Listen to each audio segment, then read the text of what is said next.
Hey guys! So today we're gonna be doing the ugly location photoshoot challenge. Hanap lang kami ng ibang locations to shoot yung ugly talaga. So we don't know kung ano talaga yung ugly, but I think we can do it naman. Okay, so nandito na kami sa World Trade. Nakapark na kami. Naghanap lang kami ng ugly location. Actually, nakahanap na. So doon sa part na yun. Dito sa parking. So yun yung first location namin.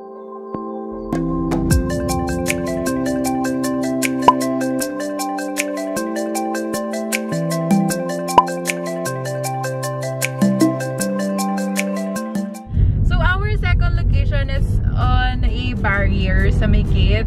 Actually located dun sa parking lot din. So hindi rin kami nahirapan. And then meron lang mga nagka-car na nagpa-pass by na car. So medyo mahirap lang dun kumuha ng magandang angle. But I think we got a perfect shot. So I will also post the raw and then edit it.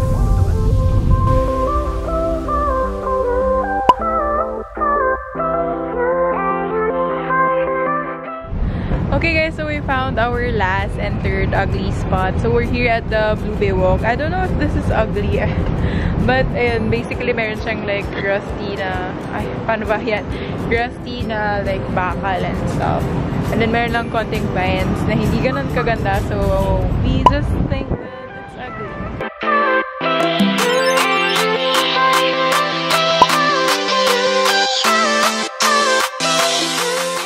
Okay, so we had an additional for the ugly location. I don't know if this is ugly, but in-inspire ko lang to kay Tess Christine, if you know her guys. She's a vlogger from New York and I really love her. Kaya ako ginawa tong video na to kasi nakita ko sa kanya. Tapos nakita ko ginamit niya yung convenience store, yung sa may cold section to take pictures. So nag-take kami ng pictures. So kayo na mag-judge if I did it or not.